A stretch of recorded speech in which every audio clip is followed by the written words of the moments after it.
Hello everyone and welcome to the 11th installment of Yid Talks. Today's topic is finding the balance. And today's Yid Talk is going to be a little bit different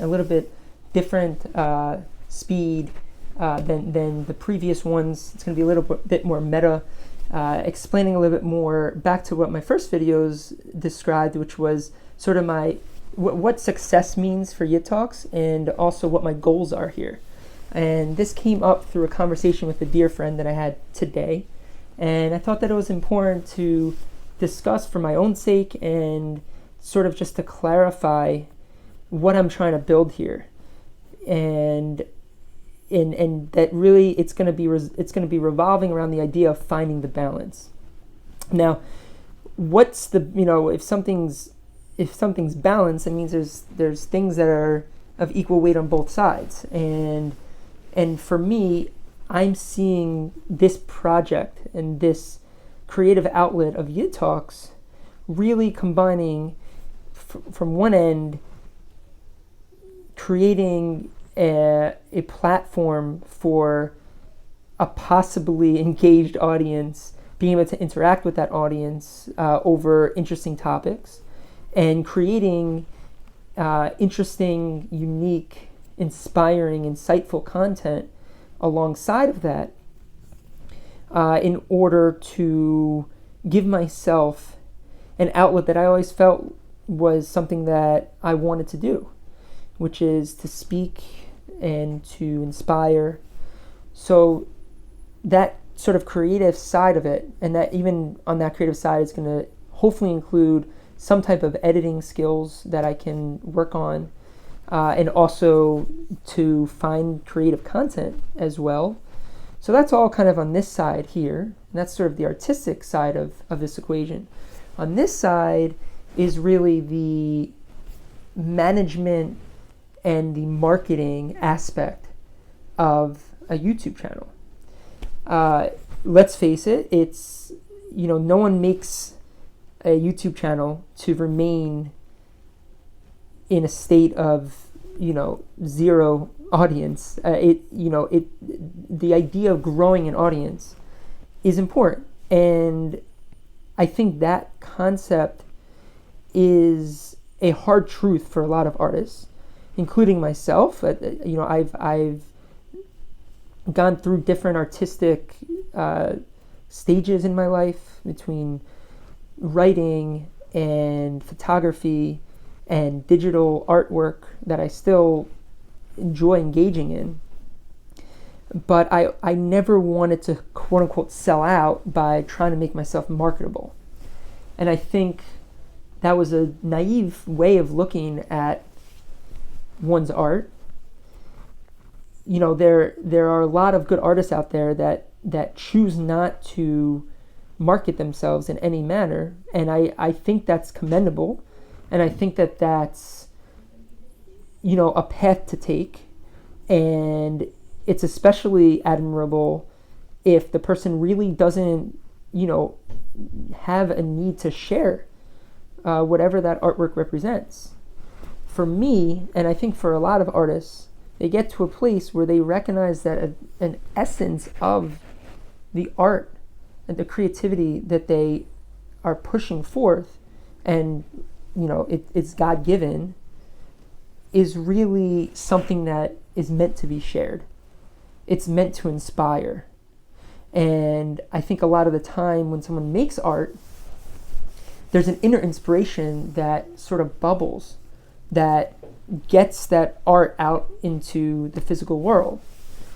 And I think leaving art just to oneself, just the enjoyment of oneself, could be missing an entire aspect of the creative process, which is inspiring other people, motivating other people to find their own creativity, to share their own unique sides of themselves.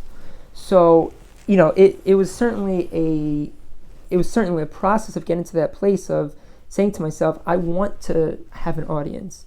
I want to be able to engage with those that enjoy the content that I create. So when I was speaking to my friend earlier this afternoon, this balance came out, and I shared with my friend that I never want to make that this side of it, the marketing aspect of creating content or creating art, as ever to be the horse that leads, and that has gone into a lot of the decision making that I've decided, not putting a lot of time into editing, not putting too much time into the thumbnail, or putting too much of a financial effort into these videos just yet. If things grow, then that becomes a different story. But I always wanted to keep. I always want to, and something that is a goal of Yid Talks is to always keep the content as the main driving force. And I know it shouldn't need to be said, but at the same time, it is still important for me to receive an audience. And I really hope that my thoughts do get to reach people that actually do care, other than my mom and dad and my wife and, others that are sort of obligated to subscribe to these videos. I do hope that, it becomes more broadly seen than that. And, my intentions aren't necessarily to create a huge audience. I just want an engaged audience. People that are interested in hearing what I have to say.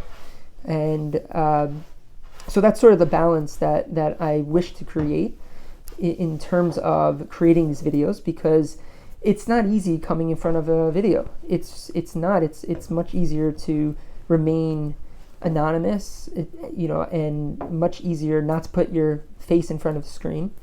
But I asked myself, what is success for this channel, and what are my goals of this channel? And I think success is coming in a sense of recognizing that everything does come from God. Success comes from God, and we make our own definition of what success is. And there are those that have been successful that may not have necessarily had anything in terms of their output that was so unique and earth-shattering, and yet they still become successful. And there's a ton of other people on the other side that are extremely uber successful in terms of their craft, in terms of outputting amazing, unique, beautiful art and creativity, yet don't have a single person that sees their stuff. So success certainly isn't guaranteed for those that have talent or skill or something to sort of put out. But for me, like I've mentioned, I would just love to see engagement. I would love to see people being inspired by my ideas to create for their own lives as well. In terms of goals, I wrote a few down here, and I thought about this in terms of the pro and con list of starting this channel. And I think to myself, by doing this, even though it's difficult to put myself in front of a screen, even though it's going to be hard not getting engagement right away, it might not be at all. And I have that goal of 101 videos, and I'm going to do my best to keep on top of that. But one of the goals I see is doing something that I've always wanted to do. I love to speak out insights that I learn. It helps develop it within myself. It helps put it deep into my own life to be able to hopefully use that in my own life. And I've been thinking about wanting to share ideas for months and months and months. And, the first Yid Talk is me just getting on the screen and saying, I'm going to go do this. So if for nothing else, I did it. I've already passed that test of actually doing something that I've wanted to do. And I'm sure there's a lot of people out there that get stuck in the thought process of it and, never put it to fruition. And even for myself, there's been many projects that I've wanted to do and it never went to fruition. But this is fruition. Look, it's right here. It's right here. And it's even on the internet for everyone to see, even though no one's really looking. But hey, who knows, Another thought that I had about why I'm glad to be doing this, it can make me into a better public speaker. I already feel like through 11 talks that I'm at least a little more confident.